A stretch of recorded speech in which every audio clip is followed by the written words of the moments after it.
This is the BBQ Central Show Archives. The BBQ Central Show airs live each Tuesday at 9 p.m. Eastern Standard Time and is brought to you by the BBQ Guru, makers of automatic temperature control devices, and a host of other products that make your barbecue and grilling life easier. Visit them online at thebbqguru.com or call them 800-288-GURU. And by Big Poppa Smokers, creators of fabulous rubs, online retailer of grills, accessories, apparel, and creators of their own barbecue contests. Visit them online at bigpoppasmokers.com. And by Butcher Barbecue, creators of injections and rubs, sweeping the nation, doing well in competitions and in the backyard. You can visit them at butcherbbq.com. And by Stephen DiFranco Jewelers, official jeweler of the Barbecue Central Show. Call 440-943-2700 and use key term Barbecue Brother when you talk to Steve, or visit them online at StephenDiFranco.com. And by Green Mountain Grills, one of the best pellet grills you can get on the market today, varying sizes, not only for your capacity of cooking, but for your budget as well. Visit greenmountaingrills.com for more information. And by El Diablo Mustard, looking for a little bit of heat and flavor in regular old yellow mustard, El Diablo has you covered. 6 different flavors to choose from currently, and you can find them at eldiablomustard.com. And by CookinPellets.com. Have a pellet-driven cooker? Why not try out some of the best pellets on the market and will not void any of your warranties, by the way?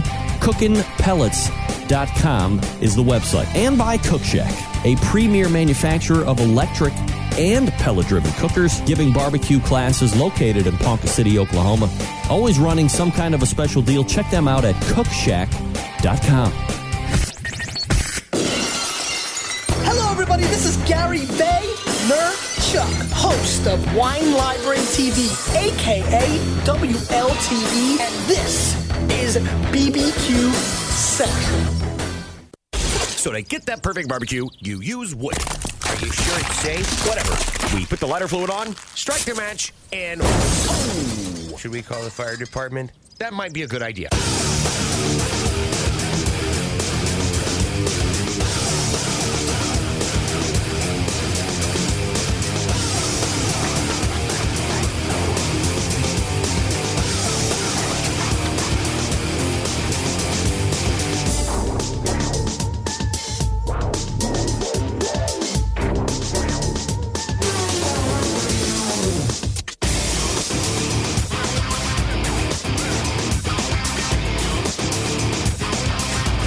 All right, good evening and welcome to the really big Barbecue Central Show.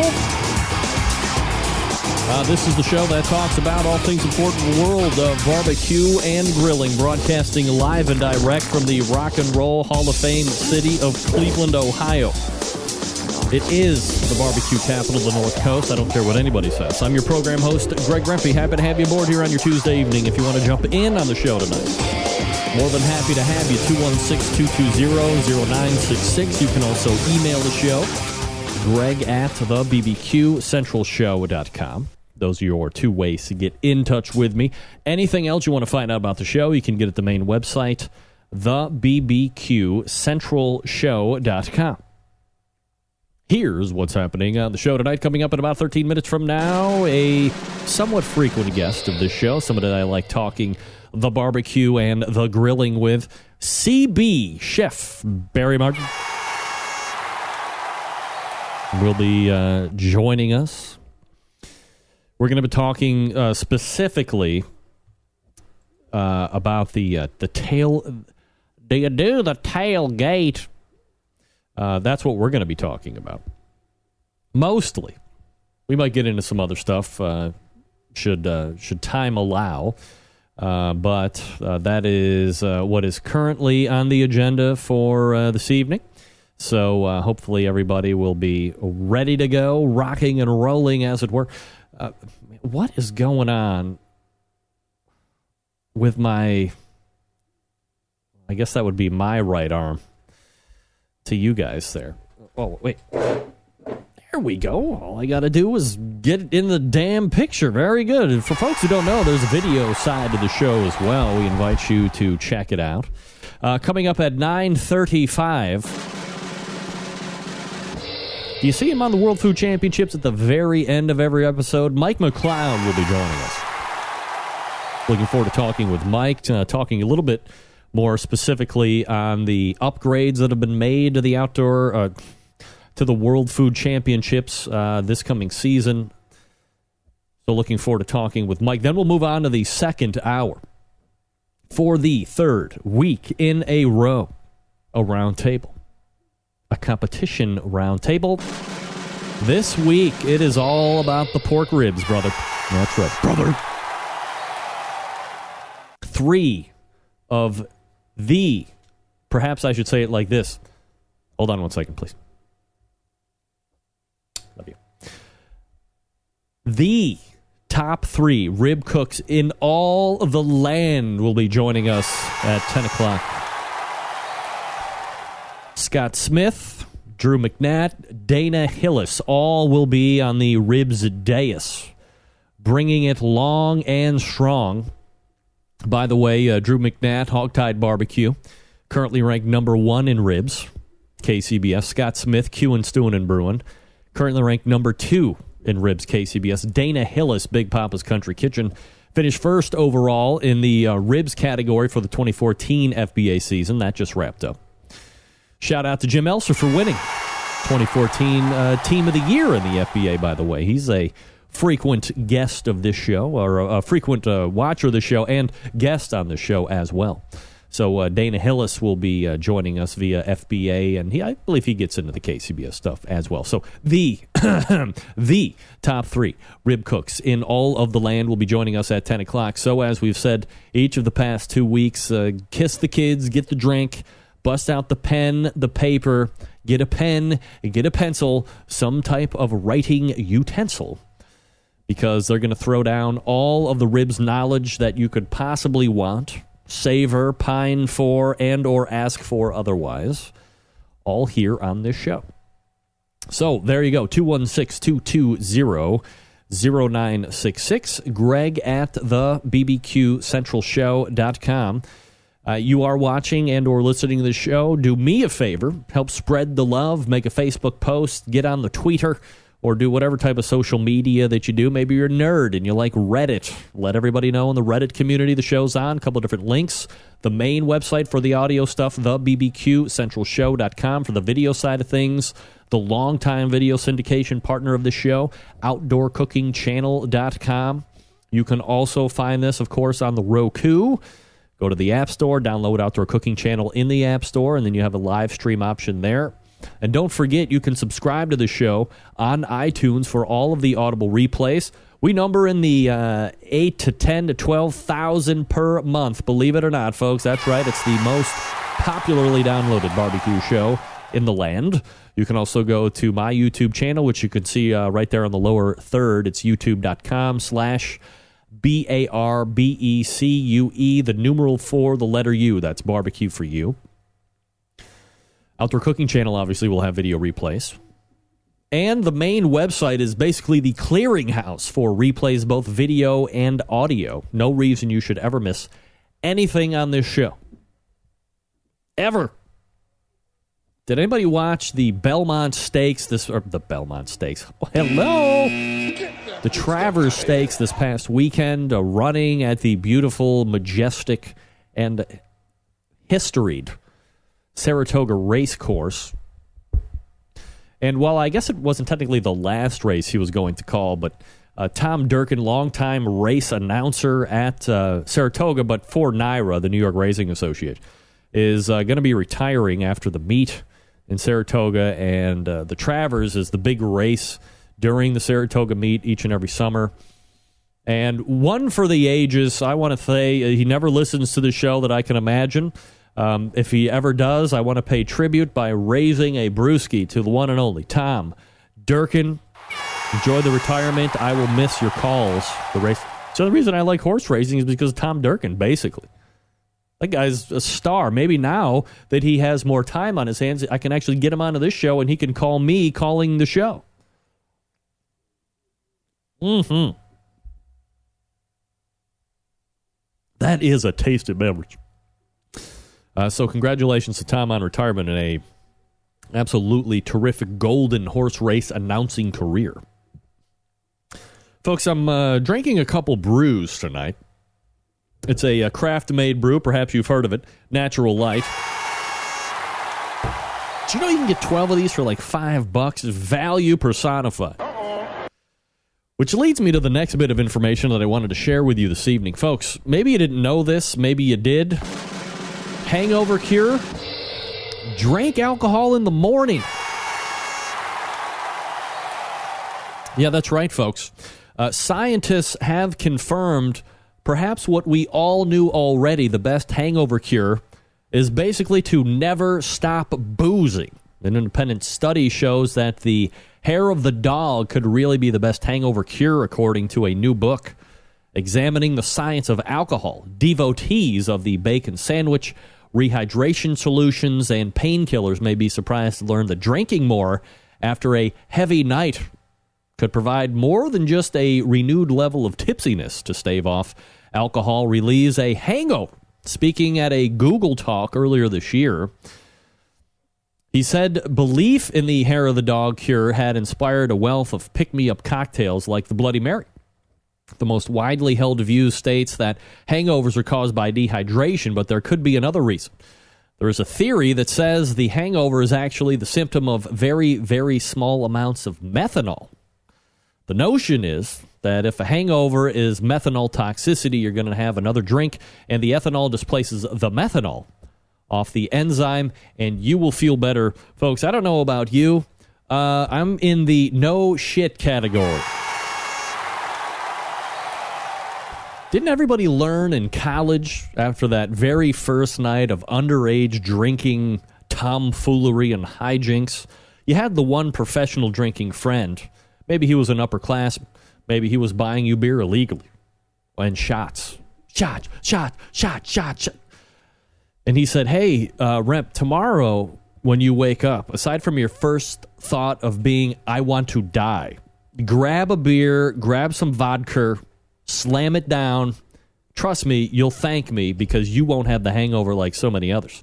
I got to say, take it from doctors. That guy is right. He's not a kook. Drink more, get rid of the hangover. It's kind of like the Seinfeld episode. Have sex to save the friendship. Drink alcohol to cure the hangover. Yeah, that's right. Folks, Big Poppa Smokers is the one-stop shop anyone interested in barbecue, featuring comprehensive selection of all-American-made grill spices, sauces, accessories, even a kit that gives you everything you need to make a world-class smoker out of a 55-gallon drum. Big Poppa Smokers made a name for itself by making an award-winning line of championship rubs. Their rubs have won almost every major competition barbecue event, including the 2012 and 13 World Series of Barbecue in Kansas City, the 2012 Jack Daniels Invitational, 2013 Kingsford Challenge, and the 2014 Houston Livestock and Rodeo, and many more to come. Book it. BPS also has banded together with fellow California-based rub company Simply Marvelous Barbecue to form what has now become known as the most popular West Coast offense, defying conventional wisdom. These two California-based rub makers have cornered the market on competitive barbecue and begun to redefine the flavor profile that competitive cooks from across the country have begun to aim for. They've even created a couple of unique competitions, King of the Smoker, which of course brings the best of the best in the world of barbecue, and a head-to-head back-to-basics style competition. King of the Smoker is unique in that contestants may not use any electric devices such as pellet cookers or pit minders. Contestants just allowed to use charcoal wood and their wits to win one of the most high-stakes barbecue competitions around. And then, conversely, the competition that Big Poppa Smokers has started, known as the Guinea Pig, which is a cost-controlled event that helps bring in newcomers to the world of barbecue, also features prize distribution all the way down to 10th place in each category, which helps provide incentive for new competitors to get in the world of barbecue. And on top of all of that, Big Poppas created a unique brand ambassador program called the BPS Elite Team, featuring 15 of the best competition teams in the country working together to promote camaraderie, competition barbecue, and to benefit children's charities across the United States. Keep in mind, BPS doing all this within the 4 years of its being in existence, turning the competition barbecue world on its head, creating their own unique competitions, becoming a staple of a nationwide restaurant chain, and benefiting children's charities across this great land of ours. It's just the beginning. for Big Poppa Smokers, Sterling Ball, the gang out there. Appreciate their sponsorship of this show. Sterling's set to be on here in just a few short weeks, by the way. So we'll look forward to talking with him. BigPoppaSmokers.com. That's BigPoppaSmokers.com. And we are back with CB. Stick around. We'll be right back.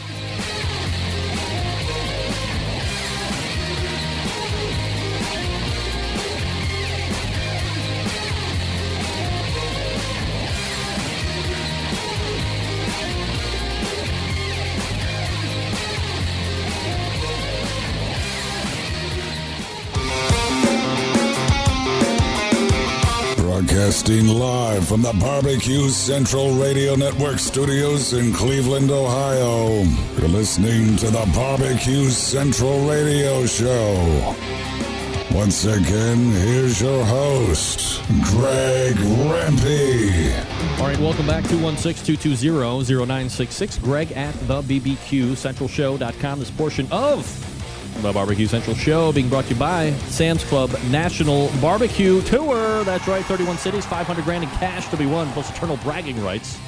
If you win the whole damn thing, the next Sam's event will be this coming Saturday in the Commonwealth of Richmond, Virginia. That is the regional final that will send the top 10 teams into the national final in Bentonville, Arkansas. That'll take place on September 27th. To keep up with the tour, visit KCBS.us/Sam's Tour.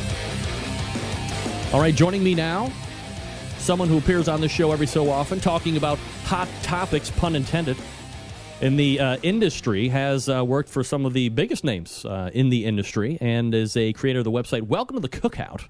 And tonight he joins me to talk about a subject that will be really kicking into high gear very soon, if it hasn't already. That, of course, the art and sport of tailgating. So let's head on over to the hotline and welcome back friend of the show. It's CB, Barry Martin. Barry, how are you, bud? Hey, Greg. Happy, whatever it is, almost National Bacon Day. That comes up on the 30th. Did you know that? No, I didn't. Uh-oh. Well, look at this. Hold on a second. I've completely screwed up your picture here, Barry. I apologize. There you are. Possibly is me. Well, no, it's actually, while I see where you're going with that, no, it's my non-prowess of the high-tech stuff here. Barry, you've brought up a tremendous topic with this National Bacon Day, that being bacon. Yes. I mean, have we had enough of bacon already, for crying out loud? Are we over-baconed as a population? Well, I think it's kind of silly that everybody puts it on everything and says it makes it better. It's a wonderful food item, used well, used appropriately, used in, moderation. Who doesn't enjoy it? Well, there are a few people, but they're nutsos. But, it's a great thing. But I think the idea of having bacon and everything is a little bit crazy and silly, yeah. Well, so here's my thought on that. Like, like you said, in moderation or, this or that, it's one thing.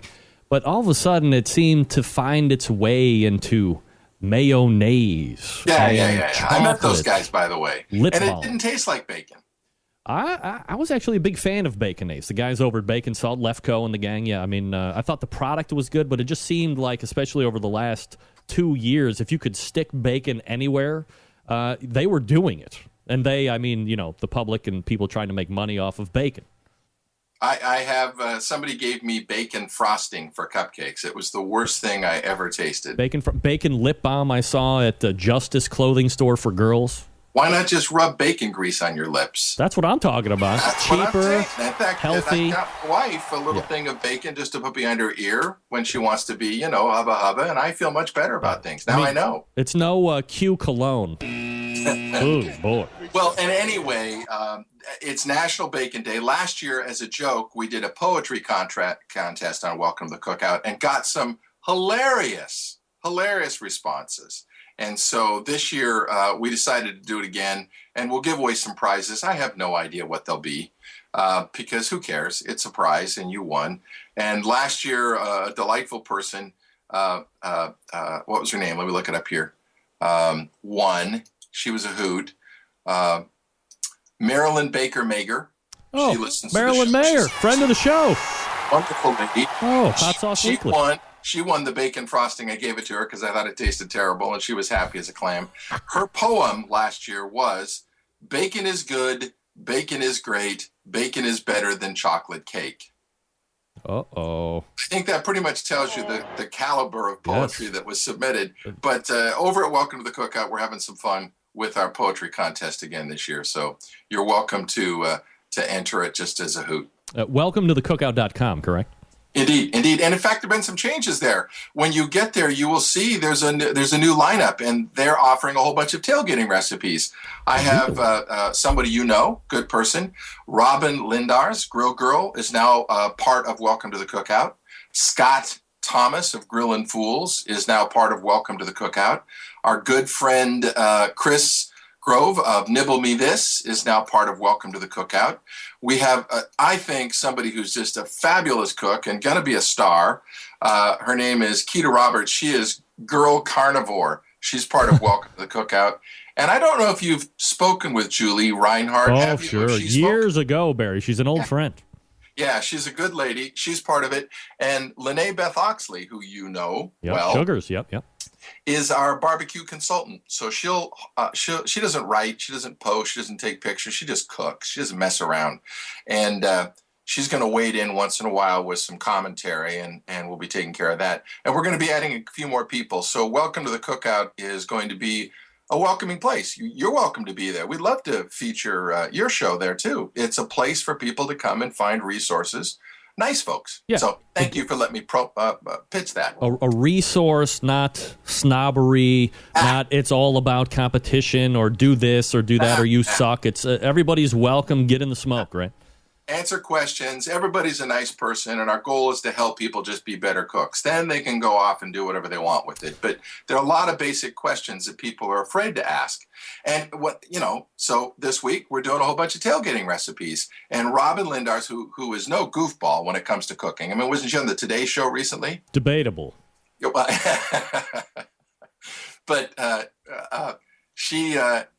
her recipe this week is s'mores. Did you know s'mores are the number one dessert cooked over barbecues? No, I figured it may be peaches or perhaps even me pineapple. Too. No, s'mores. It's like backyard barbecues, s'mores. Oh, that makes Perfect sense. for tailgating.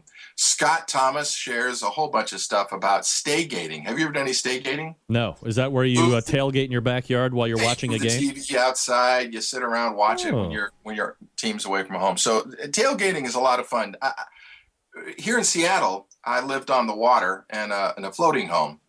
People call them houseboats, but it was a little shack on logs, kind of like Sleepless in Seattle. And I lived just about a quarter mile or so from the University of Washington Husky Stadium. And their claim to fame for tailgating, unlike any place else that I'm aware of, is hundreds of boats raft up right outside the stadium. And you tailgate on the aft of boats and on rafts. Wow. And I take my little Zodiac over there with a 6-pack of beer, and I'd find somebody who wanted to let me climb on board, and we'd eat. And that was kind of a fun tailgating. What kind of tailgating, I wonder, your listeners do? Well, this listener goes down to the Muni lot downtown Cleveland when the Browns are getting ready, and we throw down like champions. Because Lord knows we don't show up on the field. So it's allowed. See, some of the big cities don't allow it anymore. Oh yeah, Muni lot for generations, 50 and 60 years. It's just you're driving down to the barbecue capital of the North Coast, Cleveland, and then there's this just large surface lot off the highway, 200-300 yards in length and in width, which is mostly used during the day for commuters to get into the city and through our large medical campuses, but on a Sunday in Lake Erie. This place turns into really a loony bin, but perhaps even more than that, a gourmet for the backyard chef, buses, barbecues, grills. I mean, and it's Cleveland is more of a niche city in the fact that you can go to this portion of the city and you're going to get this kind of ethnicity, and you can go to this portion of the city and get a completely different kind. It's not just one style. You're going to get 15 or 20 different ethnicities in there, and regions and styles of cooking. And if you can get in there and get out alive, it's probably one of the best tailgates that you can actually get into in the entire NFL or perhaps even collegiate seasons. Well, one of the fellows on Facebook, Midnight Oil Steve Ray, who's a big fan of you guys and everybody else, he said that the best tailgate venues, in his opinion, are Ole Miss, Alabama, Tennessee, Vandy, and Florida. And that speaks to where maybe his geographical presence. Yeah, the Southeastern Conference. Just a little bit. I think that's what he's talking about. Now, I haven't been to an Oakland Raiders tailgating party. When they were in L.A. and I was living there, I used to go to their tailgating parties, and they would get a little dicey, but a lot of fun, a lot of craziness. And you spoke to something that was interesting, and I think it's a great thing about outdoor cooking that we often forget, because those of us who, I don't compete, but I pay attention to the competition circuit, you know, you're very focused on what you're doing. Everybody talks brisket, everybody talks butt, everybody talks ribs, everybody talks chicken, and that's what they focus. Yep. You go to a tailgating event, and there are kind of all kinds of foods being cooked outdoors on grills, on cookers, on amazing things, and it's so much fun. That's the joy of outdoor cooking, don't you think? Oh, absolutely, Barry. And by the way, we're talking with Barry Martin. Welcome to thecookout.com is his website. You can also call him CB if you want. That's his handle out there on the worldwide internets. You know, as far as tailgating is concerned, you know, do you have suggestions that, you know, either you've learned through trade and through experience, yes, or perhaps from listeners that you think are important things that people want to consider when getting into the tailgate season here? Well, you know, I think people who have tailgated a lot and do it all the time have a list. And so they do the checklist. They know what their equipment is. They know they've got all the wipes, all the cleanup. They know they've got the extra ice. They've got the list. So having a list of what you're supposed to take, and then an assignment of who's supposed to bring what, knowing who's your backup, because people forget. But one of the most important things, and I see this sometimes, it makes me nervous, is both the safety when you're dealing with some kind of fire, right? I always carry my barbecue bucket, which is, you know, I just put a tool thing around one of those Home Depot buckets. Yep. I always carry a fire extinguisher. You're dealing with fire, you never know. And it's a good thing to have, and some kind of little first aid kit. But safety, food safety, keeping things cold enough and keeping things warm enough. Those are the big mistakes I see, and that'll ruin a tailgate party. That'll ruin somebody's weekend big time if they pick up a little bug from the food that hasn't been handled safely, or, you know, if there's an injury, and nobody wants an injury, but people get lax when it comes to food safety. Here's another thing I'm going to throw into that because of the food safety stuff. Especially in a tailgating situation, and obviously for the untrained competition person, this could happen easily at a competition as well. But since we're talking about tailgating, the potential of cross-contamination. So let's say you have your chicken and whatever in a cooler, but it's full of ice. You break it all out, you cook it all down, and I need somewhere to put this extra beer. So you jam it in there with the cooler that just had the chicken in it. And now Timmy, the drunk, grabs one out of the ice bucket, and now he's got food poisoning. Right. And so the whole notion of food safety, and people just, you know, they get lax, and they think, I've been doing this for years, and that's it's just something that's very important. So I won't tell anybody how to tailgate, but those are the two things. Have a list of all your equipment, have a list of all your stuff, and prep as much stuff as possible. I've seen some guys who bring a full kitchen, and they've got the big RV and stuff, and they can do that. But otherwise, you know, it's prep it, and then the food safety issue of how to pack and how to keep things warm and how to keep things cool. Most important things, don't you think? Safety is key. I agree with everything you just said. Now, as far as getting this stuff prepared and ready to eat, you have, you know, what has now become a veritable cornucopia of cookers to choose from, to, you know, throwaways, to, you know, the big models that you're going to see on tows and hitches, and then everything in between. Through your time working with some of the major manufacturers, being out on trails and seeing all these different kind of cookers, do you see ones that you would suggest, or ones that you think might fit, you know, in better regions or styles than others? Well, it depends on what you like to cook. That's always the big question, right? What you like to cook at your house, or what you like to bring. You know, if you like to grill a lot, I think you're a fan of Brad, but I just recommend to everyone I possibly can grill grates. They fit on your charcoal. You can take them and put them on somebody else's grill and move them around, and you're going to grill beautiful steaks, burgers, the whole 9 yards. So I'm a big fan of grill grates. I don't get paid by them. I buy them just like everybody else, and I think they're a great product.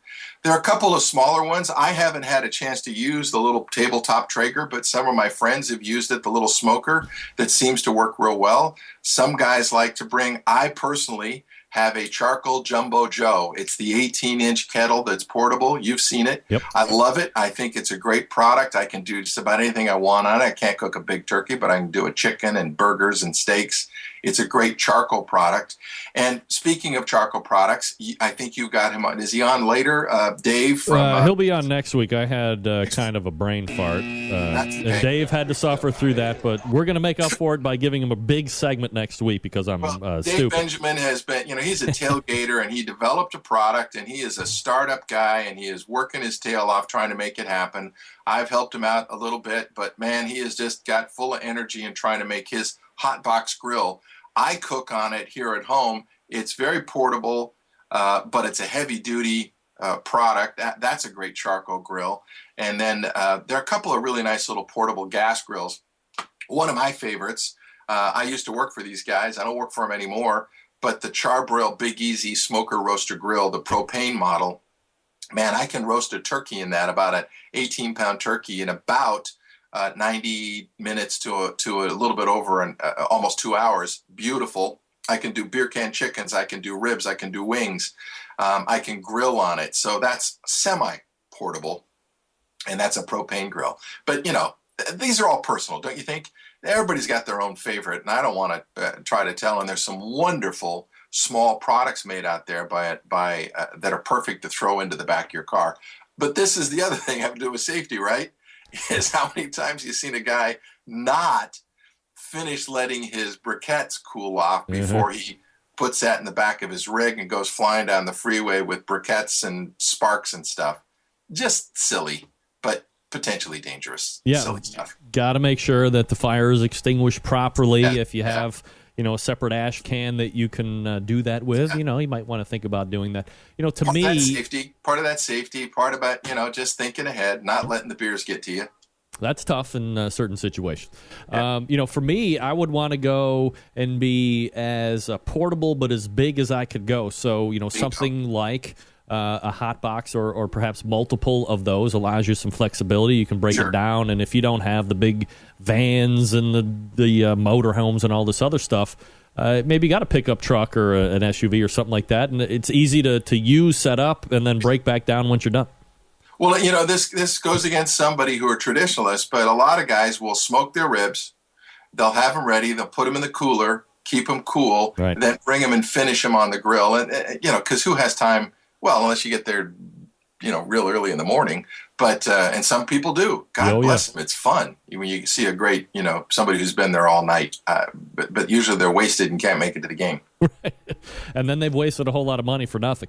I think probably more people Staygate these days. They've got the big screens. They can put them in their man cave out in the garage or put it in their window. And I don't know how they do it, but I've seen a lot more people gathering around to do that, and that's always a lot of fun. So I'm a big fan of that, and that's what Scott Thomas of Grillin' Fools has a big story on Welcome to the Cookout that talks about that. It's kind of fun, kind of silly, kind of fun.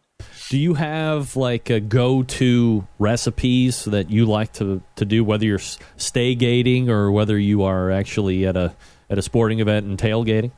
Well, it depends on who's going to be there. If it's all guys, then I'm going to bring mostly ribs that I've pre-smoked and just finish them off. I might bring some pulled pork that I've got chilled down and put in a crock pot if we've got a generator, or put it in a Dutch oven if we've got some kind of fire I can put it on just to warm it up and finish it up.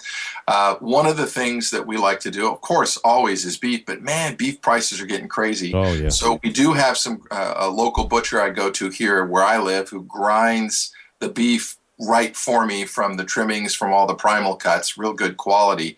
I always pre-make the burgers and I freeze them because I find that they'll cook well or cook the way I want them on the grill. And if they're frozen, it's not a problem to put a frozen burger on the grill.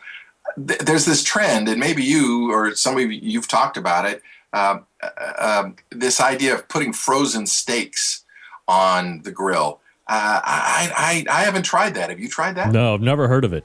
Sounds it's completely a whole new thing that hit this last week where people were talking about putting frozen steaks on the grill, and they actually don't shrink up. They cook better. I don't know about that. And for everybody who's got one, I've done this sous vide thing. Yeah. Where you put it in the cryovac. Yep. You put it in the water bath and you cook it till about 120 degrees. It's perfectly cooked. Put it in the cooler, then finish it there. It's like a pre-cooked steak. It's beautiful. It's not boiled in the bag. It turns a beautiful steak. Those are some of my go-tos because they're simple. They're easy. I can manage the food better. One for me, and I was doing it. I was not staygating at all. I was just had some. The oldest girl is done with the travel softball for the summer, so we actually had a 2-week respite of running around all of Northeast Ohio. Saturdays and Sundays, and we got a bunch of really big jalapenos, cored them out, jammed them with a mixture of cream cheese and breakfast sausage, injected them right in the middle, wrapped them with bacon, atomic buffalo turds. And, cook them for about 25, 30 minutes. You get a little bit of the heat out of them, wilts the skin. I mean, they're so good. Everybody looks at them like, and then they taste them. And they're the first ones to finish them all because they're rat bastards. Absolutely. Absolutely great stuff. And I can't ignore that. Here, this is my sponsor now, and I think they're still a sponsor of yours, too. Absolutely. Diablo Mustard. I've been using their stuff as a mix for meatloaf, and putting it on as in place of horseradish with some of the different sandwiches and stuff. So bring along some pastrami and making it with the El Diablo. Plug. I love the El Diablo. It's a great product. So what we did, because the first we made them 2 days in a row. The first day, ABTs? the ABTs. We cooked them maybe a little too well. There wasn't any real heat with the jalapeno, and I said, here's the good news. So I went into the refrigerator and I pulled out the jalapeno El Diablo mustard, and I put it all over the top of the hot bacon. It's made with real jalapenos. That's real stuff in there. Yeah. That's what I like about it. Yeah. So we had the zing that we were missing on the actual pepper itself because I took them a little too far. And we recaptured with the jalapeno mustard because it has the jalapeno puree. Man, it was sensational. Plus, really tastes good with the hot bacon. Now, have you done the? Can you take the habanero? Yeah, I'm kind of a undercover chili head. So really, yeah.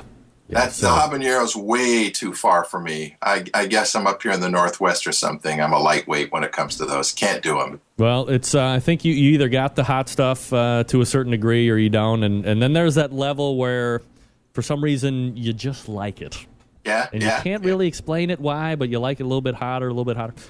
So yeah, I mean, me and the wife, we like the jalapenos or the habanero stuff, and we'll mix it in with some other stuff to zip it up a little bit. But yeah, it's good stuff.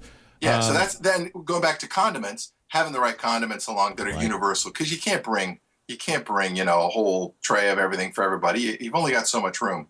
So having a good something like that, like the El Diablo or your own sauce or something like that, makes a lot of sense. You can find out more about tailgating if you just head on over to welcometothecookout.com. You can interact with Barry and a whole bunch of other people out there, and obviously he's hoping you join in the fun and camaraderie over there. And Barry, I appreciate the time you spent tonight. We'll look for you again soon, buddy. Thank you very much. Aloha nui loa. There you are. And there he is, Barry Mark. CB, as we call him here in the Rock and Roll Hall of Fame city. Hope you are ready for tailgate season, folks, because it's becoming fast and furious if you are not careful. That's what I know. Fast and furious. All right, Mike McCloud coming up out of the break. I'm going to talk to you quickly about another way to make your tailgate happy. Butcher's Barbecue. That's right, folks. If you are looking to inject beef or pork or chicken, you can do it with Dave. He is obviously well known for the injections, the pork, the beef, the prime injection, the bird booster. No more whining and complaining about how tasteless chicken is. You have a vehicle to press flavor all the way down into the meat to the bone, for crying out loud, with that bird booster. You can go to butcherbbq.com for more information, or more importantly, to order. If you are looking for the rubs, the sauces, friends, you can live here. Butcher's Barbecue, a full line of award-winning rub sauces. I have what is now, I believe, a half pound of honey rub. Went to town on the honey rub, on the atomic buffalo turds, on the ribs, on the 24 chicken thighs I did over the weekend.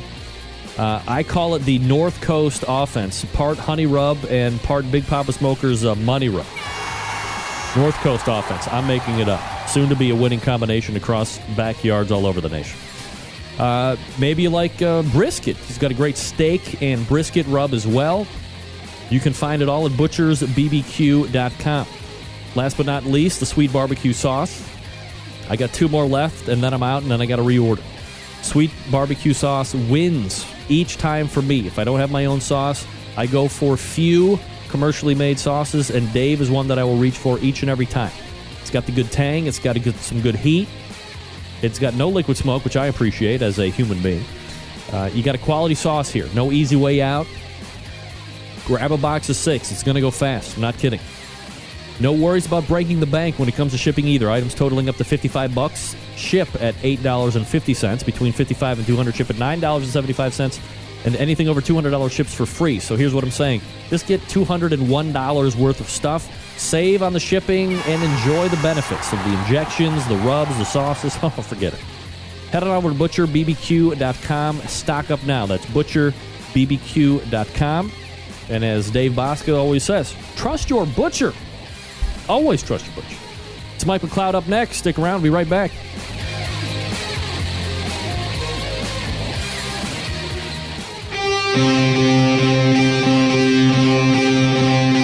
Get in the smoke. Call 877-448-0433 to get on the air. Now, here's your host, Greg Rempe. All right, thanks again to Barry Martin for joining me this past segment. A little bit of tailgate talk, a little bit of learning about what his website's all about. Welcome to cookout.com is that website again, if you're so interested. My next guest you can find at MMA Creative. You can find him kind of right at the tail end of these World Food Championship TV shows that you are watching on the TV, on the FYI network, Thursdays at 10 p.m. Eastern Standard Time. And a friend of this show, let's go ahead and welcome back Mike McCloud. Mike, how are you?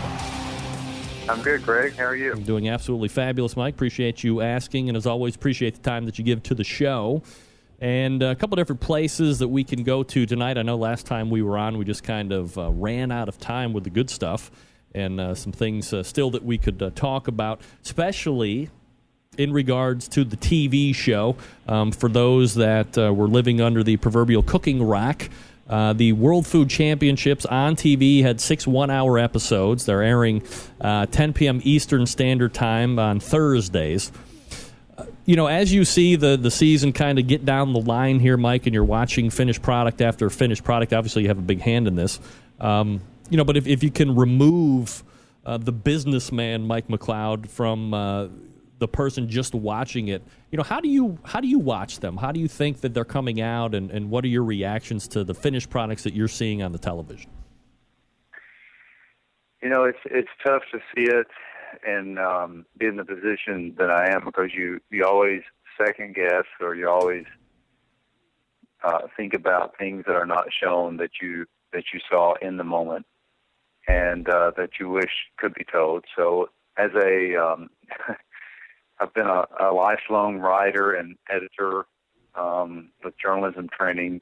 One of the things that I hate doing is going back and reading content that I've written from years back or even months back. And it's hard, to be honest with you, it's hard from a promoter standpoint to watch a show and see everything that is televised and not think about things that should have been televised. So I'm probably one of the toughest critics of the show that there could be. I am tickled to death for the people that are on TV as a result of what we were able to pull off and FYI produced. But by the same token, I know 100 other things that occurred, or 100 of the people and stories that should have been told that I can't think of. So it's a mixed blessing. It's good. And it's tough at the same time. I have to tell you, Mike, because that was a little bit more self-critical than I thought it was going to be. The show is good. I mean, you look at it obviously from a much more different perspective than anybody else is going to look at it. But as I watch the shows and see, you get a different angle because all the other things that aren't making it on television, as you said. But as from somebody that's just watching it and consuming it like any other television show, not knowing what else was going around, the stories that you are telling or the people that make it to camera, I think, are compelling. And maybe they don't always make it to the final table or they're not winning. And I don't even know if that was the hope in who you're following is, your best guess at, hopefully they make it into to the next round or what have you. But to me, a TV show was always more about being in this kind of a setting, is more about trying to build some type of an emotional investment into the people that you're following during that particular show. And I think in each instance, to the best of your ability, you've done a good job with that successfully. Is it kind of a shot in the dark with who you're going to be following around and who you decide to put on the television? The things that I've learned about TV in the last year are remarkable. And what I have learned is that TV loves drama. What makes a great show is people that you build a relationship with beforehand, and then regardless of results, you hope and you root for them, and whether they win or not, you have some compassion for them, or you share in their glory. So yes, I think by design, some of what you see is the best guess of TV producers going into the championship as to who would win, who would not win, and trying to share a little bit of both sides of that coin because it makes for a great story. So I appreciate your comments that it was done well. I do think that the producers did a good job of telling the story. I have heard from barbecue people that the barbecue show, the barbecue edition that was aired toward the end of the series, was one of the better representations of any barbecue contest or any barbecue program that's ever been aired on TV. It's not fabricated. It's real. It's a competition. And you see the sweat, the blood, the tears. You see the winners, the losers. So it was a good representation of that. I'm very proud of that, very, very happy that was captured, and very happy that the people that were shown in that episode got the limelight that they did.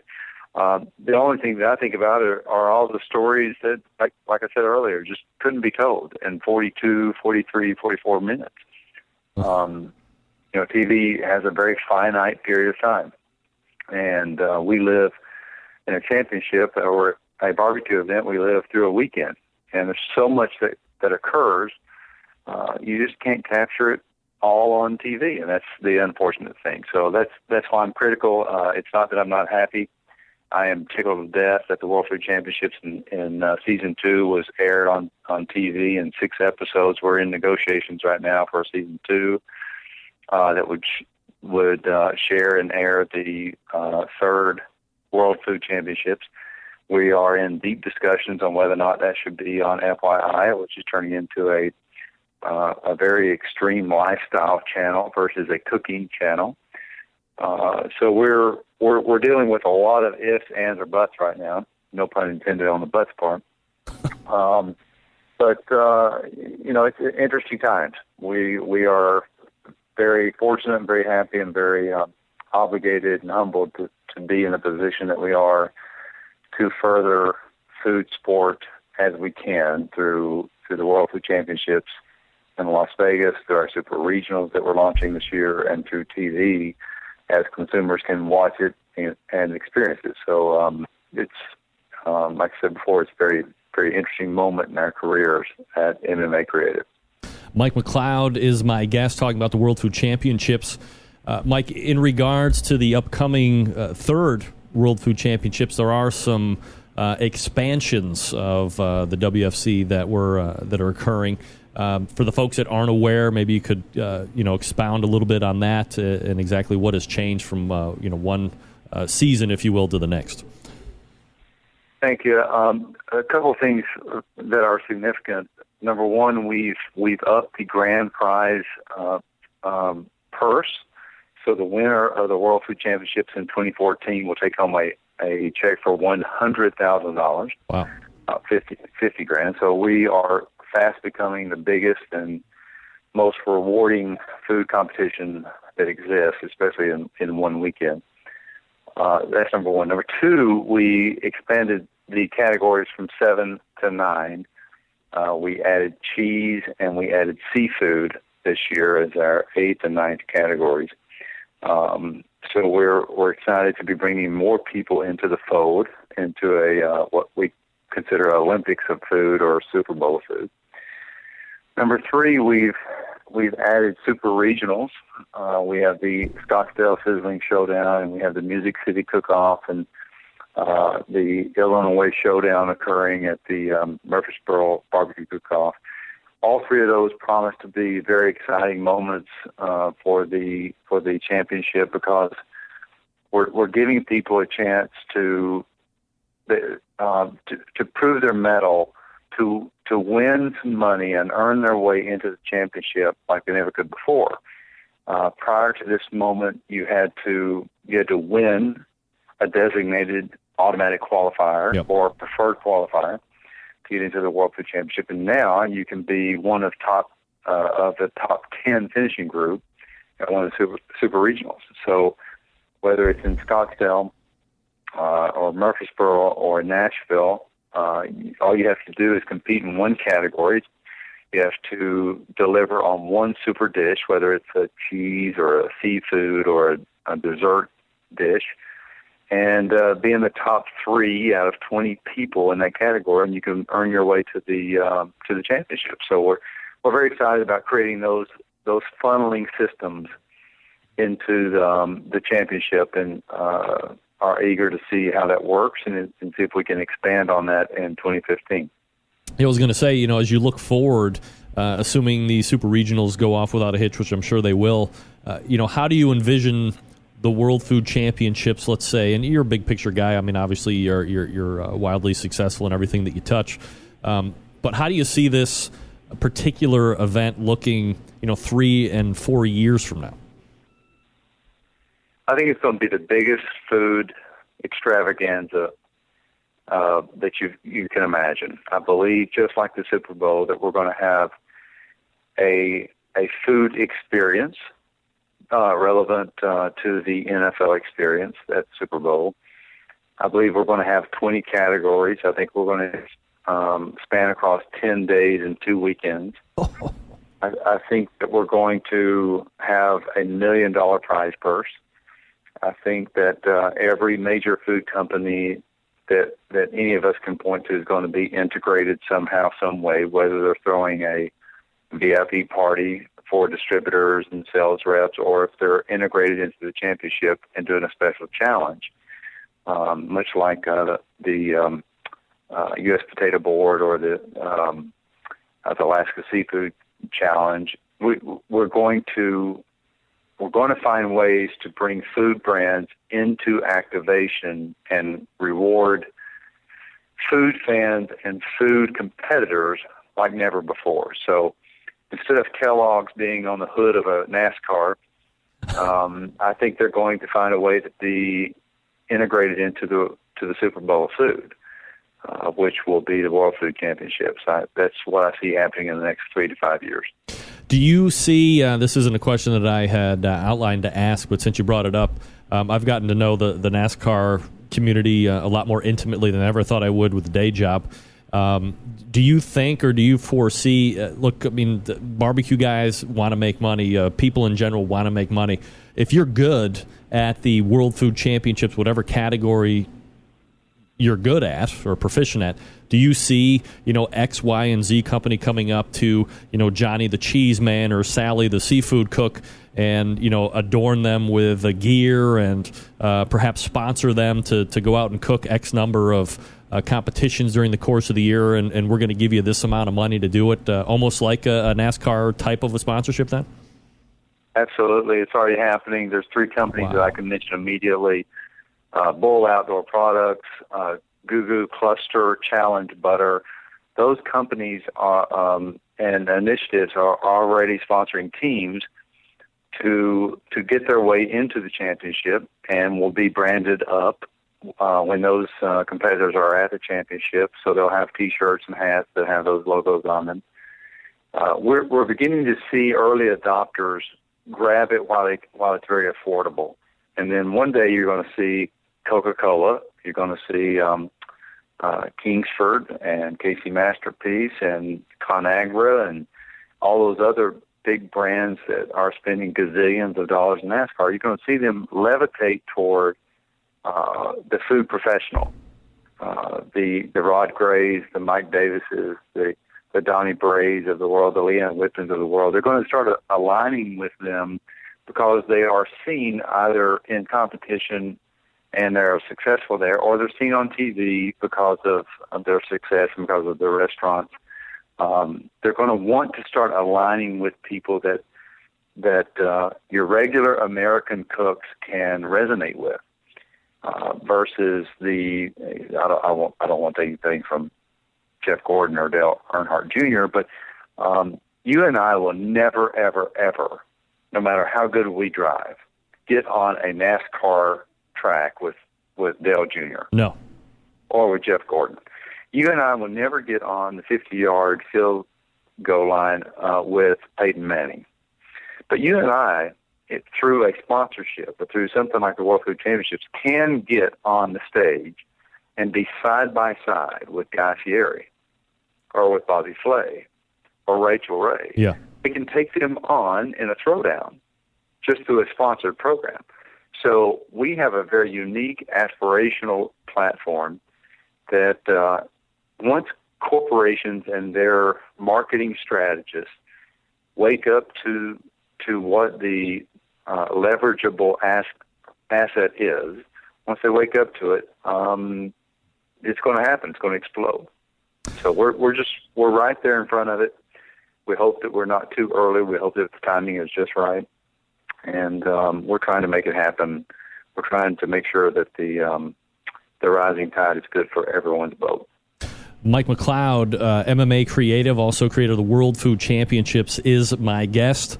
Mike, are the show, like the show itself, World Food Championships, this will be on replay on and on that you're aware of, or is there some specific cutoff date where they will stop airing this past season? You know, I don't. I'm not a TV producer. I play one on TV occasionally. I don't know what their ultimate plans are. I think that you will see the World Food Championship Season 1 for some time to come until Season 2 occurs. So it could be in rerun mode for quite some time, and it may be in rerun mode in perpetuity. Certain episodes of it, because we know that certain episodes of the 6 did extremely well and some didn't do so well. So it wouldn't surprise me to see 2 or 3 of the episodes be running a year from now, 2 years from now, 3 years from now, even long after Season 2 occurs. So I can't answer for TV. I can't speak on behalf of A&E networks, but I see what happens on other networks, and I think with a new channel like FYI is, I think content is very important. So they have 6 one-hour episodes of ours that they can do anything they want to with. He is Mike McCloud, the president CEO of MMA Creative, also the creator of the World Food Championships. Mike, always appreciate the time. Thanks for coming on, man. I appreciate it, Greg. I hope you have a great evening. Thanks for having me on. You got it. There he is. Mike McCloud. I didn't want to brag to Mike, but him or I, and it wasn't him, was on Rick Hendrick's G5 over the weekend. Yeah, bitch. Yeah. That's a plane I want to get into. I'm short $40 million. Anybody want to pony up? Get that big stuff out of here. Yeah. If you've never been on a G5, in the words of Ferris Bueller, I highly recommend it. G5. That's right. Folks, a public service announcement from my friend Stephen DiFranco, barbecue jeweler to the stars. True story. He has my watch for battery repair. He is repairing my wife's engagement ring that I got her. And resetting some of her diamel earrings that I had purchased for her as well. Stephen doing it all for me. I trust him. You should trust him. You can go on his website, StephenDiFranco.com. That's DiFranco. Or better yet, give him a call directly, 440-943-2700. Peruse the website, see what you like, give him a call. Say, Steve, hey. Well, ask for Steve first. Then say, Steve, I heard that I need to say I'm a barbecue brother or sister. He'll give you the real discounted price. Forget about that other crap. Don't worry about it. He's going to give you the real price, the barbecue brother, sister hookup. StephenDiFranco.com, 440-943-2700. Watches, gold chains, anklets, bracelets, diamond earrings, diamond rings, the engagement and wedding ring superstore. Tell Big Steve I sent you. He'll hook it up. All right, we're back to wrap the first hour like in seconds. Big name interviews, advice on cooking brisket and ribs, and the only host willing to share his honest opinion on all things important in the world of barbecue. It's the Barbecue Central Show. All right, we are literally wrapping it. Oh, crap. We are wrapping it up right now. Well, we're loading for the Ribs Roundtable, folks. You've waited for it. You're going to get it in about 25 seconds. Stick around for the Competition Ribs Roundtable. You're listening and watching the Barbecue Central Show right here on the Barbecue Central Network.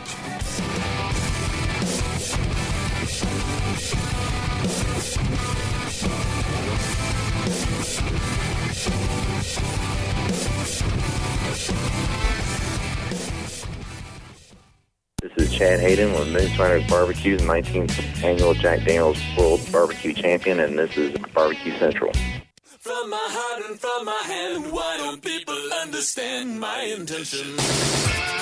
Happy to have you aboard here for the really big barbecue show. We cook because we have to, and we grill because we want to. Fine, how's it going? You have a great show. I'm a big fan. So what seems to be the problem here? This man looks like he's dead, and he's in the crackle. Charbono! It's all about the charbono, dude! Succulent fish, what? He ate 54 wieners. But listen, Lavernius, shake a face. I'm shaking like a dog shit peach seeds. We have top men working on it right now. Who? Top men. All right, just like that, we are into the second hour. And you know what that means? It's a Competition Ribs Roundtable, ladies and gentlemen. That's right. This is the third installment of the Competition Roundtable for 2014. Tonight, we are covering ribs with the top 3 rib cooks in the country. Joining me tonight, Drew McNatt from Hogtied Barbecue, currently ranked number 1 in the KCBS for ribs. Scott Smith from Cookin, Stewin' and Brew'N, currently ranked number 2 in KCBS for ribs. And Dana Hillis from Big Poppa's Country Kitchen, who finished first overall in ribs for the 2014 season in the Florida Barbecue Association. Gentlemen, appreciate you taking the time out and joining me for Rib Talk tonight. Before we get started into the pre-cook whatnot, let me go down the dais here and see what everybody's cooking on. Let's go ahead and start with Scott Smith. What is you want to know? What you're cooking on there, Scott? Southern Q500, a water cooker. A water cooker.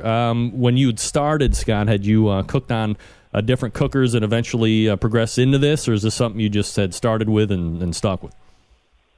Something I started with and stayed with. I've been on water cooker my whole career. Drew McNatt, what are you cooking on, buddy? I cook on a J3 Jambo. J3 Jambo. All right. Typically, a Jambo is something you might graduate into. Is that a cooker that you started with right off the top, or is this something you worked into over time? No, I started off with a dual axle Brew'N smoker when I first started out. About 4 years ago, we moved to the Jambo. And last but not least, Dana Hillis, what are you cooking on, buddy? Man, I've got a collection of cookers. I've been with a Fast Eddie for a long time. I've always got a Fast Eddie on my trailer, and I've played around. I just got a brand new Metal Creek BX50, and I've cooked with it the last 3 contests, and actually won my first grand champion on it last week. So, is that a pellet cooker or is that a stick burner? It's a charcoal. It's got a big basket in the bottom. It cooks charcoal, and you put your wood chunks in it.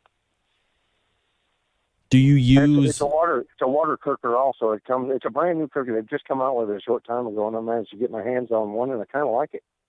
Is that something that you would use any type of a pit temperature control device with, or you just run it as is? It's got a port built into it for a Guru. You use it without one. I'm getting pretty familiar in it, but I do like the Guru and the temperature control. Scott, let me go back to you real quick. Obviously, we're going to be talking about pork ribs here for the balance of the evening, but before we get into that, have you ever eaten any kind of exotic rib that is not pork that you care for? An exotic rib no, I've never ate an exotic rib, I don't reckon. Nothing like a lamb rib or fish rib or anything like that? We had fish ribs that were good one time. Somewhere in Arkansas, I was at a comp, and a guy cooked a bunch of, I don't remember, they called them bull ribs, cat. I don't know if it's carp or catfish or what, but they were pretty neat. Yes, I did. Drew, anything exotic as far as ribs are concerned that you've gotten into? I have enough problems with just cooking pork ribs, so no. I don't know, does beef ribs count? Hey, not pork, so depending on how, you can get those things huge, right? The dino bones? No, we've never gone big with them, but just normal size, get at Sam's Club and, put them in the smoker and cook them up. Dana, any exotic ribs that you've had that aren't necessarily pork? We've played with the beef ribs and the short ribs, and we do that quite a bit. All right. Let me ask you something. Since you guys are competition cooks, maybe a year or so ago there was, whether it was internet banter or not, wanted to get your take on it. Do you think, as far as cookers are concerned, you have pellet cookers that really don't require any type of skill or fire management, if you will? You have cookers that can be stoked with the automatic pit temperature control devices. Do you think at this point in the competition scene you should just open it up and allow propane, electric cookers, what have you, and maybe see an influx of competitors, or should it still kind of stay as is? Scott, let me defer to you first for that. I would be totally open to anything. Gas, propane, electric, that wouldn't bother me, but I think as far as a competitive standpoint, to get the product that probably the 3 guys you're talking to is just not going to be done without some type of fire management, I would say. I run a fire with no gurus, no assist whatsoever. I run basically a stick mugging fire below a water tank. Drew, would you have any issue opening up the competition gates and allowing propane, electric, what have you? Well, I think there's a significant difference between cooking on something like an FE where it's still, you have the elements that, electricity could go out, you still have to check it and so forth versus propane and gas. But at the same time, I do own an FE. I'll cook on it from time to time, not in competitions, but, I've got a lot of friends that use FEs out there, and it still takes a skill to use those. So at the end of the day, it's the cook, not the cooker, that's going to make the product. But I'm happy with the way it is right now. And, I'd like to see it just stay the way it is. Dana, would you have any issue seeing propane cookers or full electric like the smokettes from Cookshack being allowed in a competition scene? I wouldn't have a problem with it. I don't think you're going to get the flavor on a gas grill unless you're going to have to tweak something or do something. These judges are spoiled out there. They're used to wood and charcoal, and I think they'd have a hard time replacing that flavor. But no, it wouldn't bother me at all. It's a fair playing field, I think, with whatever you got. All right, so a pretty open panel here tonight. We're talking with Scott Smith, Qing Stewing and Brew'N, Drew McNatt, Hogtied Barbecue, and Dana Hillis, Big Poppa's Country Kitchen. Gentlemen, let me have you relax just for about 3 minutes here, and then we'll get into the prep stuff here as far as the ribs are concerned. But first, let me talk to the Centralites about El Diablo Mustard.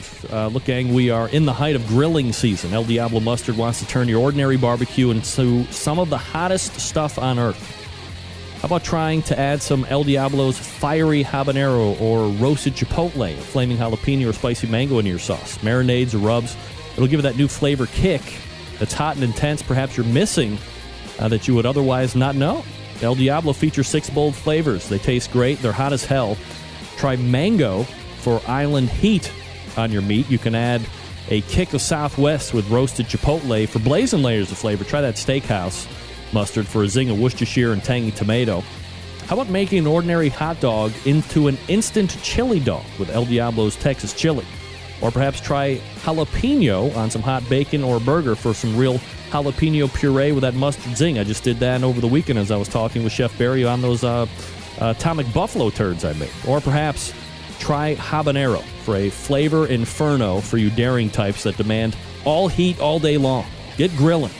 Add some flavor to your meat. Add some heat to your meat. Connect with El Diablo on the Facebook and on the Twitters for recipe, tips, and giveaways. Bold flavor, great taste, hot as hell. Again, the website, if you want to check it out, eldiablomustard.com. All right, we're back with the pre-cook events on the Competition Ribs Roundtable 2014 edition. Stick around. We'll be right back.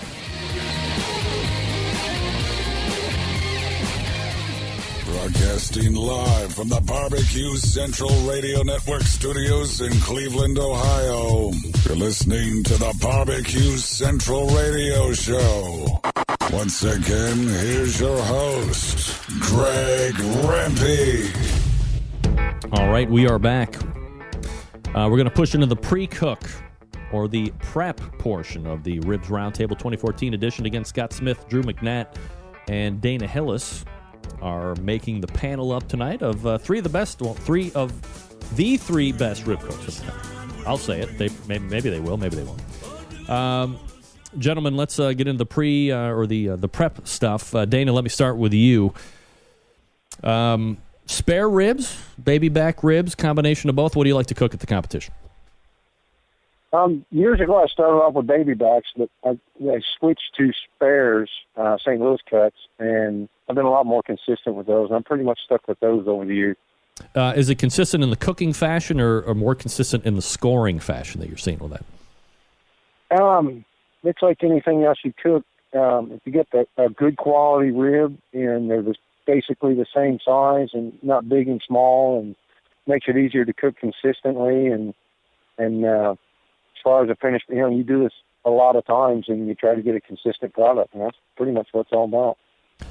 Scott Smith, are you a baby back guy or are you a spare rib guy? I do spare ribs. Have you ever messed around with the baby back in competition or always spares right down the line? No, I've done babies and tops in the past. I have not done any this year. Did you find that with the baby backs, the scoring wasn't where you were hoping, or what was the, not issue per se, but what didn't you like about baby backs versus spares? The scoring. It was hit or miss with scoring on the baby backs, even with the same profile. The flavor, it was a hit or miss on scoring. It was either really good or horrible. They were in the middle of the road with it at all. Drew McNatt, spare rib guy or baby back guy? I'm a spare rib guy.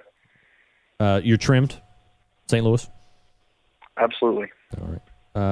And I just asked Scott, have you ever messed around with the baby backs from time to time, or just spares right down the line? If I'm cooking for myself, I actually like baby backs better. But it's not what I want; it's what the judges kind of want and expect, obviously, on the circuit. And in the area I compete in, mostly, I just don't think there's a big push for baby backs. I think they're expecting spares.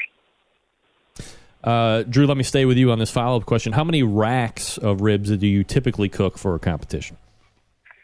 Well, yeah, I cook 4, and there's really no rhyme or reason why I cook that many. That's about how much room I have on my Jambo, so that's what I cook. I find that it gives me the ability to try several and pick from the best. I usually have 2 that are the ones that are going to go in the box, and 2 I just turn and throw away. Dana, how many racks you cooking for a competition? I cook a 6-pack. Beer comes in a 6-pack. My ribs come in a 6-pack, and that's pretty much what I do. Scott, how many racks you cooking for a competition? Normally 2. 2 racks, all right. Let me go back to Drew for a quick follow-up question. With 4, and then I'll ask Dana with 6. There's a school of thought, at one point, we're talking about a different meat now when I say this, but people were cooking 3 and 4 briskets. All of a sudden, it seems over the past year or so, people may be cooking 1 brisket, and they're taking the time to, I don't know if babying is the right word, but if one seemed to be falling off, you just forget about that one and go back to the one that might be going well. Do you think a similar mindset would be placed on the rib thing? If you were cooking less, you think you would be a little bit more babying of that rack of ribs because you had less than you do now?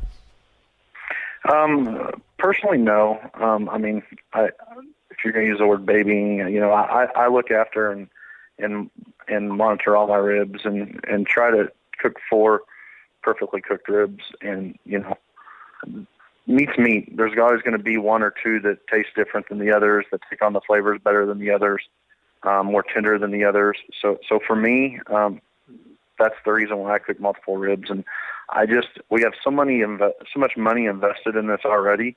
Why not spend just a little bit more and get to that level where you're going to have some quality ribs turned in? Dana, I'd love your thoughts on the question I asked, and do you follow Drew's line of thinking, or where do you fall out on that? Drew's line of thinking, I think the exact same way. The only reason I cook 6 is in the FBA. At KCBS, you turn in 6 bones, maybe 8 bones in your box. Some of the stuff we do down here in the South, there's 15, 16, 18 ribs in a box. We really pack them full and build some really cool stuff. So you got to have more to choose from. The ribs I buy come in 6-packs, so nothing goes to waste. We cook them all, and hopefully somebody's around to eat a few of them if we got some left. Scott, let me flip it around for you since you do 2 racks. Had you ever cooked more than just the 2 racks? Is that something you'd work back to? And do you have any thoughts on that whole, babying or watching what you have in a lesser amount versus a greater amount? Well, I buy 6 to 8 racks. Oh.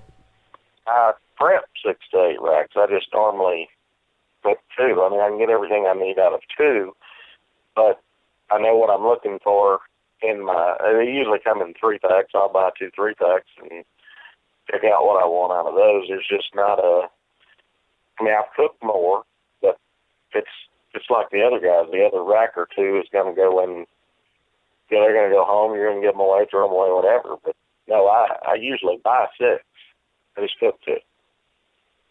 All right, next question. We'll go to Drew for this one to start. As far as knife skills and trimming of the ribs, obviously you're dealing with the St. Louis style, as you said. Do you buy them whole and then cut them down yourself, or what's your trimming process of the ribs to include membrane removal if you do that on the backside? Yeah, so definitely I buy, commodity ribs come 3 to a pack, and I get home and find out the best ones out of that and trim them down into St. Louis and use paper towel on the back and take off the membrane. Drew, when you're looking at the rib, what for the folks that maybe are thinking about getting into the competition scene, when you're evaluating your racks of ribs that you have getting ready to cut up, what makes the cut for you and what is going to get kicked off to the side? What are you looking for in a rib? Well, first and foremost, I'm looking for, a thick, meaty rib that's well marbled, obviously. But beyond that, I'm looking. I don't want any shiners where the bone is coming through on the tops, obviously, and then I'm looking to see if the bones are straight versus curved. And typically, through the 3-pack, you can find the one that's either on the back or the front. And you're really, in my case, I'm buying that pack for that one rib. And if I get another rib, it's just a bonus. Most people don't know that, if you go to the Sam's Clubs, you don't have to just blindly buy a case from them. You can go pick through the ones that are out there and take them to the butcher, and he'll actually give you case price on the 3 packs that you want to purchase. So that's what I do every week. That way I'm hand selecting mine versus blindly just getting a case. And then when I get home, usually I'm finding one additional bonus rib out of those that I'm using, and the rest, hate to say it, go in the trash. Scott, let me go to you for that question. As far as trimming process is concerned, are you buying, the full spares and trimming them down yourself, St. Louis style, or you're moving the membrane on the back? And then lastly, kind of what you're looking for when you're evaluating the ribs. I buy them that's already cut into St. Louis most of the time, and it's like Drew said, you're buying that 3-pack for that one rack that you can see the back or front of, and normally, I always pull the membrane, and there's not I like smaller bones, more meat. I'd look at bone diameter in the end of the pack as much as I can, because the larger the bone, sometimes the quicker they cook due to the heat traveling through the rib. Makes sense. Dana Hillis, last on this one, trimming stuff when it comes to ribs. You buying them full and trimming them down yourself, removing the backside membrane, and your evaluation process of ribs when you're looking at them. Both these guys just covered, the main issues. I agree with it. I don't like a real big, thick bone, because it kind of plays when you go to slice. You don't get as much meat on each side. Sometimes if your bones are real big, you got to slice them a little different. But I try to buy St. Louis cut already. It depends on where we're at and what we're doing, but typically I get St. Louis cut. If not, I'll go to Sam's Club or someplace that has the big full spare ribs and try to pick some out. Just like the guy said, they got to look good on the top of the top rack in the pack is the one that you're buying it for, and you hope that you get another good rack or two out there. But I don't mind cutting down spare ribs at all. We've done it a million times. Look for the nice meaty, not so fatty, no shiners. Definitely pull the skin off the back, and look for consistency and straight bones. I mean, that pretty much covers it. Dana, have you ever messed around with those, like the compart ribs, or those specialty type of purveyor ribs? I ordered some one time. I had Janet, my wife Janet does everything for me. I had her order some of those $high-dollar ribs one time. They came to the house, and I can burn them up, mess them up just as easy as I can with cheap ribs. So I try to stay away from those. I just look for some big, meaty, store-bought ribs close to the house. Drew, you ever messed around with those high-dollar ribs before? Yeah, I have. I when I'm not using Sam's, I use Premier Proteins. They have a Berkshire Duroc blend rib that's really good. That I'll use from time to time. For me, it really is just a matter of the routine, and if it's not broke, don't fix it. So I kind of stick with what's got me to where it has, and that's been just the commodity pork for now. But love the flavor, definitely porky, milky texture to them. My only one complaint is just sometimes they're a lot thinner than a normal rib, so they'll dry out a little quicker. Scott, you ever mess around with those Duroc deals? No, I just buy normally straight off the rack, one of the wholesale clubs or Restaurant Depot normally. Scott, let me stick with you for a return question. As far as rubs are concerned, obviously you guys are all cooking pork butts in competitions, but in regards to the rub, are you using a completely different rub for your ribs that you would use on the pork butt? And if so, who is it something that you're making yourself? Or are you buying a commercially available rub? Scott, you go ahead. I use a commercial available rub that's the Internet Vault. Drew? using a different kind of rub? Oh, I'm sorry, let me go back. Scott, is it a different rub that you're using for ribs versus pork butt? Yes, it is. I have a sponsor for both categories, and I use a different rub on both products. Do you want to mention your sponsors on the air? Yeah, it's on pork butts I use Wicked Q, which is Jeff Campbell, and on we use Sweet Money from Big Poppa Smokers. All right, Drew, let me go back to you. As far as rubs, do you use something different for ribs than you would for your pork butt? And is it something you're making yourself or something you can get on the market right now? Yeah, so I definitely use a different rub for the two. For me, I'm wanting a completely different flavor profile. It is just rubs that I basically just I buy multiple and measure them out and basically just make my own rub out of multiple that you can get online. The Hogtide, the Hogtide Frankenstein, right? I guess you could call it that. Dana, as far as rubs are concerned, on the ribs, different from the pork butt, and is it something you can buy commercially, or are you making it yourself at the house? My rib rub is definitely different than my pork rub. They're two totally different flavor profiles. And my stuff's easy to find because I make it myself. I have it produced for me. It's Big Poppa's Country Kitchen rib rub and Big Poppa's Country Kitchen pork rub. I got a website. It's easy to get. A lot of people down here in the South are using it because I see them and they get it from me pretty regularly. Dana, let me stay with you on this one for follow-up.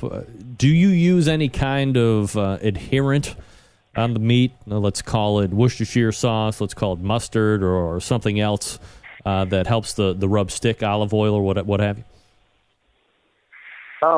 The process I go through when I apply my rub to my ribs, I actually wrap them with the rub on it, and I use quite a bit of sugar, so there's some, the sugar dissolves, creates some moisture, helps hold the rub on, and I don't use anything else. I've played with the olive oils, I've played with the Worcestershire, but pretty much my process goes through, I don't need it. Drew, any adherent on the meat as you're getting ready to lay that rub down?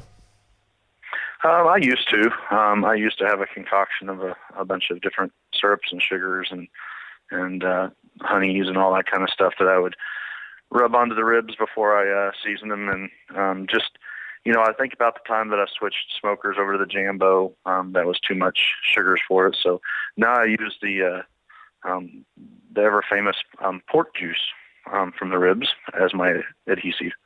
So we pretty much just rub them and wrap them, and good to go.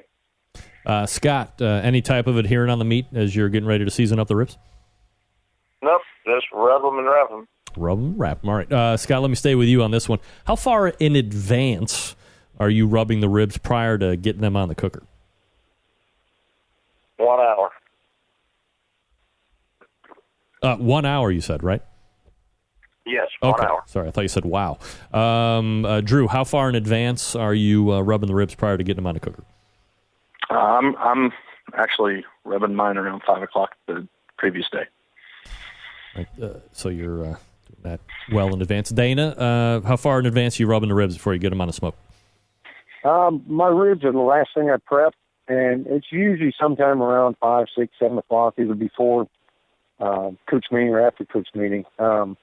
Not way too early, but I definitely rub them before I, put my big meats on. I try to have everything done and prepped so you can concentrate on the big meats when you put them on. Do you, Dana? Do you purposely get them out in advance for any type of a room temperature warm up or anything like that? In our old trailer, we kept everything in coolers. Sometimes we had refrigerators. We definitely pull them out an hour or two before we put them on, just so that they're not ice cold.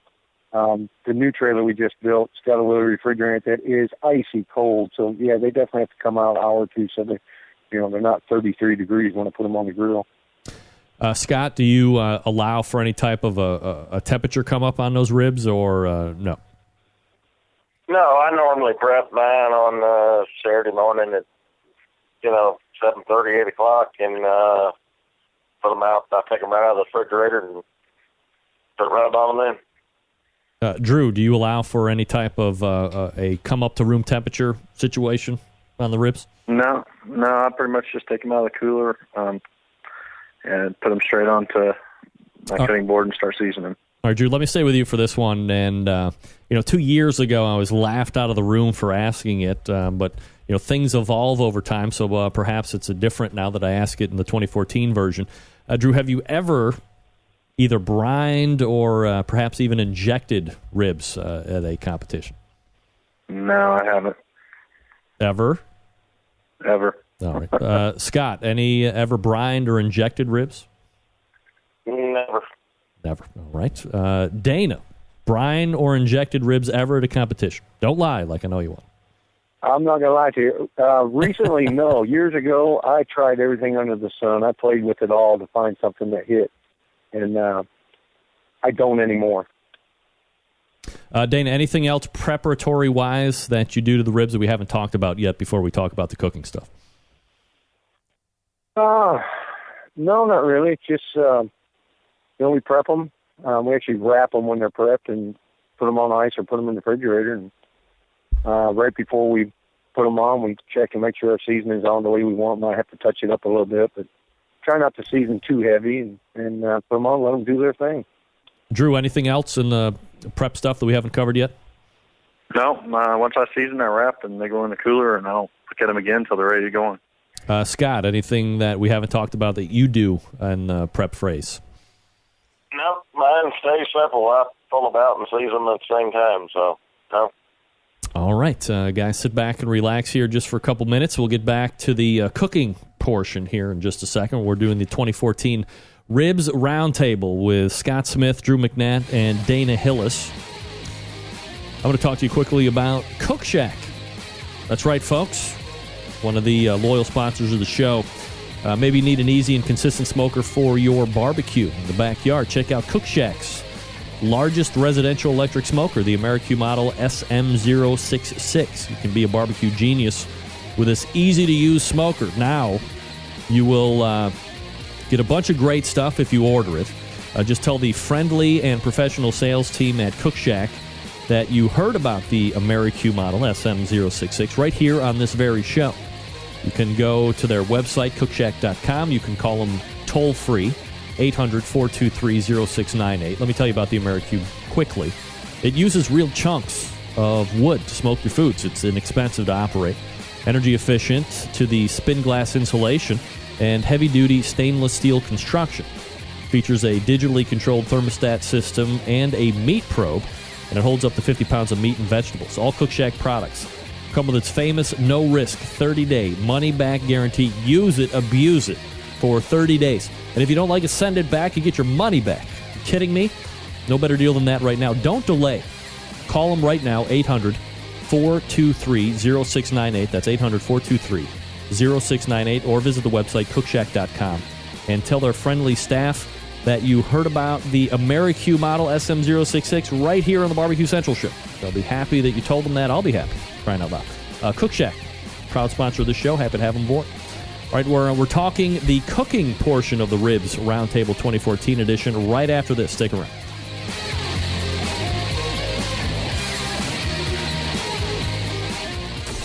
Big name interviews, advice on cooking brisket and ribs, and the only host willing to share his honest opinion on all things important in the world of barbecue. It's the Barbecue Central Show. All right, we are back with the Ribs Roundtable, moving into the cooking section here. We've prepped the ribs. We've found out what looks good and how we're picking out the ribs, all that good stuff. Scott, let me start back with you. In regards to smoke flavor, is there a specific type of wood that you like to flavor the ribs in particular, or you just use what you got for everything? How do you roll there with the smoke? Primarily cook with fruit wood, the entire cook for all four categories. Do you like a specific fruit wood or just whatever you can get your hands on? Well, I like apple, I like peach, I like cherry, whatever's. I've cooked with all three, and I've won with all three. There's not a lot of difference. Cherry, sometimes I leave it a little darker, but other than that, they're pretty much all the same. Drew McNatt, what do you like smokewood-wise? Yeah, so I primarily cook with Kingsford competition briquettes, and at the very probably the last 30 minutes of my rib cook before I wrap, a small piece of cherry wood will go on. Dana, smokewood in regards to the rib cook. If I'm cooking on a fast Eddie, it's strictly hickory. I'm all about the hickory. I've done very well with it. It's a no! What? What happened? Oh, man. Shit.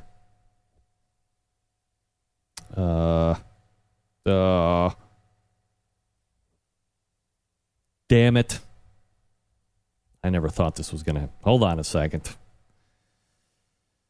25. My Skype credit ran out.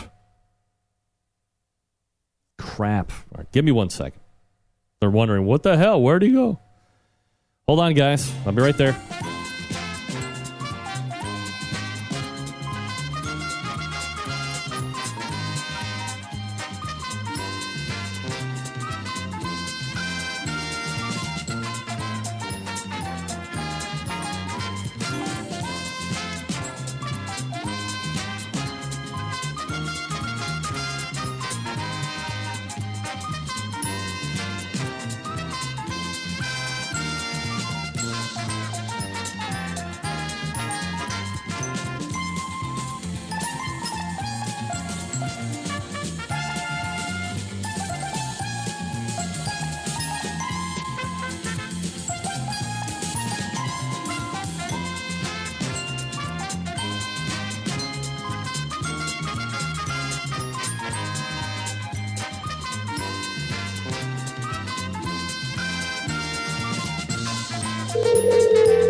I got cut off.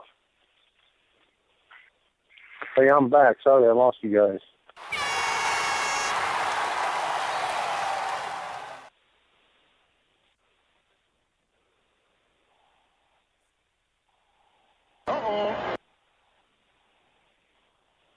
Greg, are you there? Sorry about that. Everybody with me? I'm back. Yeah. I didn't pay the bill. I didn't pay the phone bill. I shut my phone off. Sons of bitches. All right. Sorry about that. Drew, you were talking about smokewood. What did you like? I apologize. Yeah, I said that I used the Kingsford competition briquettes, and then last 30 minutes I put on a piece of cherry wood. All right. Dana, what do you like for smokewood? Hickory. I'm a hickory guy. The 100% hickory pellets on the fast eddies, man, I've done extremely well for a long time with those. All right, Dana, let me stick with you here for the next question. As far as pit temperature when you're cooking ribs, what do you like to keep the pit at? 250. 250, all right. Barbecue temperature. Drew McNatt, what do you like to run the pit at for ribs? I think you're going to see a gradual increase here. So I would be considered hot and fast. I'm at 300, and then you're going to see ridiculously hot and fast with Scott. Scott, what do you like to keep the pit at when you're doing the ribs? 350. 350, all right. So we got 250, 300, 350, so a nice 50-degree increase across the line there. Scott, let me stick with you here. I'm going to imagine that perhaps you foil the ribs at some point. So I guess, A, do you foil during the cook? And if so, when or what causes you to foil? Is it time? Is it color? Is it a mixture? What do you think about that? It's pretty much a timeline because they're going to be the color I want at 350. It's pretty much a timeline, and I don't really foil them. I just kind of set them in a pan. I'll leave them on the rack there and set them in a pan, and I do foil the top of the pan, but I don't actually wrap them in a boat like most guys do. Drew, are you foiling at any point in the rib cook? If so, is it time? Is it temp? Is it feel? Is it color? What do you look for when you foil the ribs, if you do? Yeah, I foil 3 hours into my cook. Strictly time, or do you look at color at all? No, it's strictly time. I really, with using charcoal for the most part until the last 30 minutes, my color is usually pretty much spot on. Dana, do you foil during the cook, and what are your marks on when you should foil? I started off years ago with the 3-2-1, 3 hours at around 250, and then wrap them for 2 hours, and I do wrap. Put a little special magic in there, and I wrap them, but I don't leave them fold tight. Sometimes the skin and everything will pull off the bones on the back if you let them steam too much. But I do wrap them to keep some of the flavor in, and I'm definitely burn up some aluminum foil. Scott, let me pop back to you for this one. As far as foiling, are you adding anything to the foil, parquet, tiger sauce, a special witch's brew, what have you? Anything going into that foil as you're doing that process? Normally, just juice, apple juice. Drew, anything that you're putting into the foil in regards to extra flavor, anything like that? Yeah, so we're getting some juice, some sugars, some butters, little concoction of everything. Dana, what do you like to? You mentioned magic in the foil. What do you like to put in there specifically? We've got a little brew that we mix up that we pour on top, and it's a combination of a lot. There's sugar in it. There's might be a little honey in it, a little molasses, a little apple juice, a couple other things. Just something to give it some moisture and get that final bit of flavor into it. Dana, how long are you keeping them wrapped for? Our basic time is 2 hours, but sometimes it's not quite that long. It depends on, I don't know if it's humidity or if it's hot or if it's cold. Sometimes it's an hour and 15, sometimes an hour and a half, sometimes it's 2. Drew, do you have a specific time that you keep the ribs wrapped for, or how do you work that deal? Yeah, I typically, I'm kind of the same way. Usually around an hour and 15 minutes, I'll start checking them, and they're either going to be really close to being done, or it's time to put them up on the microwave oven. And usually between an hour and 15 and an hour and 30, and they're off after I wrap. Scott, how long are you keeping those ribs wrapped for? I'm normally between 45 minutes to an hour. I'm about an hour open, sometimes 45 minutes to an hour on that wrapped up. All right, so Scott, let me stick with you for this question. We'll run in reverse order here. How do you know when the ribs are done? Like, what are you looking for? Do you take a toothpick to them? Do you pick them up in the middle and look for that crack in the meat? How do you know when they are done? I pretty much look at how far they pull back on the bone. I have a pretty consistent pullback week after week, and I like to see 3/4 to an inch of bone pulled back from that top side, and that's typically it's just visual, but I do not poke them or pick them up or anything. Dana, how do you tell when the ribs are done? You poking, you picking them up? What are you doing? Man, I'm like Scott there. Mine, when the bone pulls back to right where it's supposed to, it's pretty consistent. I do reach in towards the end and take 2 bones and see how easy they are to come apart. And I kind of gauge it by that, but no toothpick. Temperature-wise, I've had a lot of people ask me what temperature to cook ribs to. And I've tried probing them with a thermal pin, and sometimes they're 195, sometimes they're 205. It depends on how thick the rib is before it gets done. So I really don't go by temperature. I go by look and feel. Drew, your last one up for here. How do you tell when the ribs are done?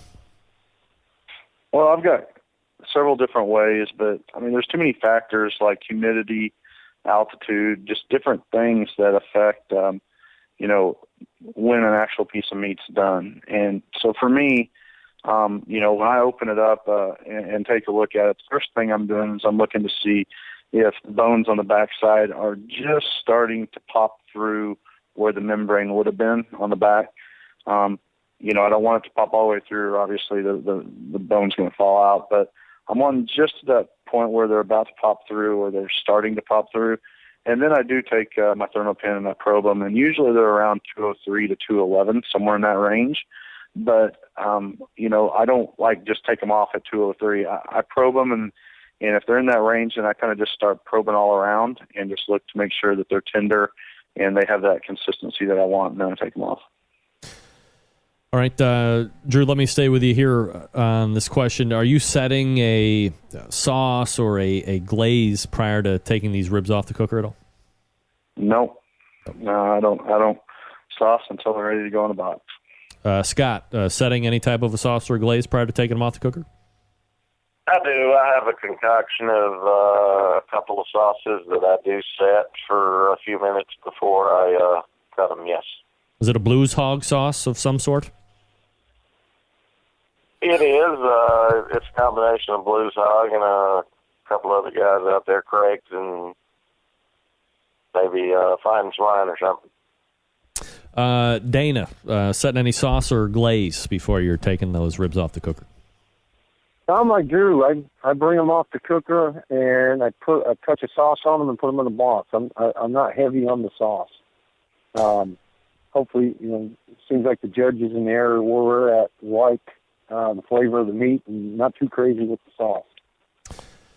Dana, anything else that you're doing to the ribs during the cooking process that we haven't brought up yet? Hour into it, hour and 15 into it, I'm opening up my phone, I'm checking and start checking every 5 or 10 minutes because you don't want them to take off on you and you want to pull them at just the right time, and that's pretty much it. Keep an eye on them. Pull them out, open the foil, let them cool down a little bit before you stick them in a camera or anything so they don't keep cooking on you. That's a mistake some people make, put them in a cooler or camera too fast and they overcook. Try to get that right tenderness, and that's, little glaze of sauce and put them in the box and pray for the rib gods to be on your side. Drew, anything else in the cooking process that we haven't talked about that you do? Nope, that's pretty much it. I don't even put mine in a Cambro. Mine get done between 11:30 and 11:40, and I usually just put them in a steam pan, and they stay on the rack of my Jambo. If it's hot out, and if it's not, I take them in the motorhome, and they just stay there until it's time to prep ribs. Scott, anything else that you are doing on the cooking process that we haven't talked about yet? Nope, I'm pretty much the same way. Mine are usually done around 12:15, and they rest a few minutes. They get cut and put in the box. All right, so let's get into the post-cook stuff, turn-ins and so forth. Scott, let me go back to here with this one. Regarding the turn-in boxes, and obviously Dana's going to be a little bit different here, but are you a lettuce garnish guy? Are you a parsley garnish guy? Where do you fall out on the garnish stuff? Lettuce. Lettuce, all right. Drew, what do you like to garnish the box with? We do parsley. Parsley. Dana, obviously, Florida Barbecue Association is a meat contest, so no garnish in there. But when I know you kick over KCBS every once in a while. What do you like to garnish those boxes with?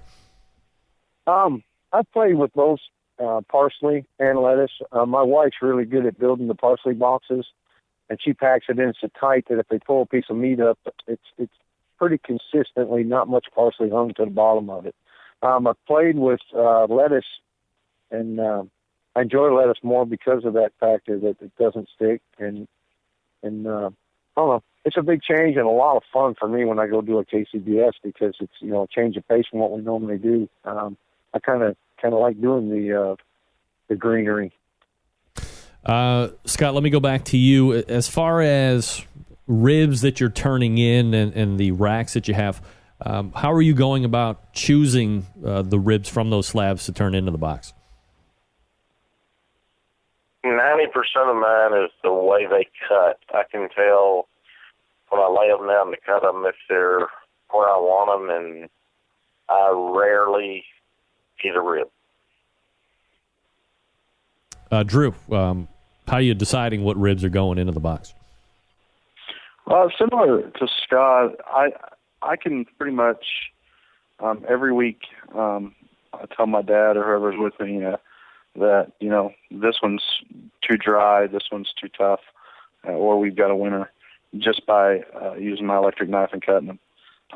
But I always try one rib from every rack, and 9 times out of 10, one will taste better than the others. And then from there, I just kind of move on from what's important. I go taste down to tenderness. And if I can get 2 racks that are tasty and tender, they're both going in the box. Dana, how are you figuring out what ribs are going to make the cut into the box to run to the tent? Pretty much KCBS. If 6 ribs in the box, I pick out 6 that look as much alike as they possibly can, and the same thing. Like Scott said, when you cut them, you got good ones. You can feel it when you cut them. 6 in the box in KCBS, FBA style. Man, you got to have a pan full of ribs to try and pick some out that all match. And the key to FBA is not seeing any white in the bottom of the box. And the rib box is the hardest one to build to accomplish that. We used to be able to take loose rib meat and put in the bottom of the box, and you could stack your ribs across top of that. But they haven't allowed that for several years. So it's a little more creative. Got to have a few more good ribs to play with to try and build a nice uniform box. Drew, let me go back to you here for this question. As far as when you're cutting them, do you go like straight single bone, or will you attempt to do what is called the Cadillac cut? No, we just considering we're wanting a full box as well, and we're turning in minimum of 10 bones usually. I don't have enough ribs to do that, like the Hollywood cut, so I just stick to a single bone. Scott, single bones, or will you do the Hollywood or the Cadillac cuts? The same way as Drew, I'm single bone. I don't have enough to double bone for one with 2 racks I'm cutting from, and I try to get 10 in the box with a single bone cut. Dana, I'm assuming you might go more of the single bone just because of Florida Barbecue Association affords you the opportunity to put so many more in a box, or do you do Cadillac cuts? I've played with both, and it all depends on how good your ribs are and how many you got. If you got a lot of ribs, if you're doing KCBS, I love KCBS because I can cook 2 slabs of ribs or 3 and get enough bones to build a box. But like the other guy said, if you only got 2 or 3 slabs you're playing with, you don't have enough to, by the time you cut all the way to bone on one side and all the way to bone on the other side, you're lucky to get 3 good bones out of a slab of ribs. It'll take you 3-4 slabs to build a box like that. I have played with it both ways, but pretty much a straight bone guy. All right, Daniel, let me stay with you here just for the final question. Anything that you are doing prior to turn-in that we haven't talked about in regards to the rib box?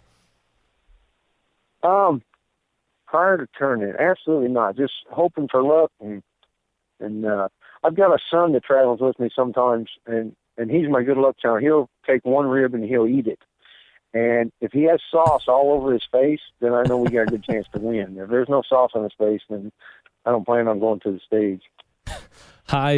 Seems like a high percentage shot there. Drew, anything else that you are doing in the post stuff, getting ready to run the box to the judge that we haven't talked about yet?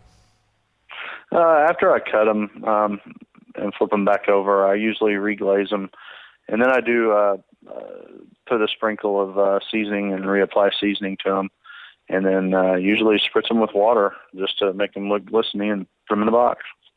Scott, anything else that you're doing prior to running the box to the judges' tent? We'll spritz occasionally to bring the lettuce or parsley back up. But normally, no, nothing out of the ordinary. I mean, if the lettuce is dried down a little, we may get a little sheen just with plain water. All right, Scott, let me stay with you. We're going to pop into the parting shots segment. So this gives you some time if you have anything that you're selling, anything you'd like to promote, where you might be cooking at next, whatever you want. It's kind of an open floor section. Is my thanks to you for laying out for the last 51 minutes or so. So, Scott, the floor is open to you. Pitmaster of Queuing, Stewing, and Brew'N. We typically use our Southern Q smokers, which are manufactured with a company that I own. Push Southern Qs very hard. We've got one of the number one smokers in the Southeast, and I think we do have the number one water cooker. But and I'd also thank all the guys that helped me with the Fine Swine and Wicked Q and Grizzly Cooler. Some of those guys are just, they go above and beyond for us. And just we'll be in Gainesville, Georgia next week, and we'll be out South Haven, Mississippi the following week for the Sam's Regional. So, and you're liable to see us anywhere. We'll go all over. Dana Hillis, pitmaster of Big Poppa Smokers. Anything you'd like to promote or otherwise talk about? We have all kinds of sauces and rubs available. You can go to our website, bigpappascountrykitchen.com, and order up anything you want. Main thing I'd like to run real quick. October 3rd and 4th in Lakeland, we have a thing called the Kid Pack Polk County Project. It's a barbecue throwdown. We're collecting cans of Chef Boyardee microwavable cans. You can go to my website and find a link from Amazon and send us some. We gather a bunch of cans of food for these kids that need something to eat on the weekend. They put together a little package to send home to some needy children that aren't getting much food to eat on the weekend. And we come up with as much cans of ravioli as we can to send these kids home. So if anybody out there can send some to us, man, go to our website, go to the Amazon link, and send us a can or two of Chef Boyardee. Last but not least, Drew McNatt, pitmaster of Hogtied Barbecue. Yeah, well, so I just wanted to say, thanks, Greg, for having me on. And, I've got some sponsors that have been really good to me through the years. Clorox Company in Kingsford Charcoal, as well as Premier Proteins out of Kearney, Missouri. They've got excellent Berkshire Duroc pork, and then also the Wagyu brisket that helped me to number one team of the year in brisket last year. So, I got to give them a shout out. And then, just like Hogtied Barbecue Facebook page or check out my website. Every now and then when we get a wild hair, we decide to do a class every now and then. So if anybody's interested, shoot me a mail, and I'll let you know if we're doing one for next year. Drew McNatt is the pitmaster of Hogtied Barbecue, currently number one in the KCBS for ribs. Scott Smith is the pitmaster of Q'in, Stewin, and Brew'N, currently number two in the KCBS for ribs. And Dana Hillis won the ribs category for 2014 in the Florida Barbecue Association, pitmaster of Big Poppa's Country Kitchen. Guys, appreciate the time tonight, all the inside tips, tricks, and techniques. Continued success, and we'll talk again soon. Really appreciate it. Thank you, Greg. Yep, there they are. The 2014 Ribs Roundtable Panel, ladies and gentlemen, yeah! 2 cheers for that. That's right. And a technical folly. Not to be deterred, folks, not to be deterred. Folks, quickly, let me talk to you about the good folks over at the BBQ Guru, makers of automatic pit temperature control technology, located in Warminster, Pennsylvania. If you're thinking about automatic pit temperature control devices, this is the place to go. They will keep your pit temperature wherever you set it at. Number of different models to choose from. The CyberQ Wi-Fi, the Party Q, all that good stuff. The Onyx Oven Cooker. Do yourself a favor. Head on over to thebbqguru.com. Check out their products. If you have any questions about what to order, call them directly. 800-288-GURU. That's 800-288-GURU. Or visit the website, thebbqguru.com. And you can make sure that you get exactly what you need. If you have any questions, give them a call. They'll make sure you're outfitted with exactly what you want and what you need. 800-288-GURU or thebbqguru.com. We're back to wrap the show after this. Stick around. Get in the smoke. Call 877-448-0433 to get on the air. Now, here's your host, Greg Rempe. All right, welcome back. This portion of the show, the last segment of the show, brought to you by CookinPellets.com. Your number one source for quality wood pellets. I use them in all of my wood pellet cookers. For all your pellet-driven cookers, go to CookinPellets.com. Not going to void any warranties or anything like that. Not 50 billion different flavors. You got hickory, and then you have like the premium blend. You can also visit them on Amazon.com or visit the main website, CookinPellets.com. That's Chris Becker and the good people over at CookinPellets.com. Buy your Cookin Pellets there. You're not going to be sorry that you did that, I guarantee that. All right, here we go. Let's wrap it up. All the way back in the first hour, we were joined by Chef Barry Martin, CB, as we call him here in the industry, CB Martin. Talked about tailgating, talked about some cookers, talked about some recipes, talked about some safety stuff when it comes to tailgating. Visit him at welcometothecookout.com. Welcometothecookout.com. Join in the fun. Then we talked to Mike McCloud, MMA Creative, also the creator of the World Food Championships. New stuff on the World Food Championships for this coming season. Looks like there'll be a second season of the TV show covering the third World Food Championships. Thanks to Mike, as always. And then, thanks to my guest, Drew McNatt from Hogtie Barbecue, Scott Smith from Q and Stewart and Brew'N, and Dana Hillis from Big Poppa's Country Kitchen for the 2014 Competition Ribs Roundtable. The most downloaded shows during the course of the calendar year for this show. Certainly no disappointment in the Ribs Roundtable. They all brought it strong, didn't hold anything back, and I appreciate that more than anybody, even more than you listeners. September 11th, 2001. I will never forget. We're going to take a break from the Competition Roundtable next week, but then we'll kick it back with the chicken and close it out for 2014. Until then, this is your program host and proud U.S. American, Greg Rempe. Good night now.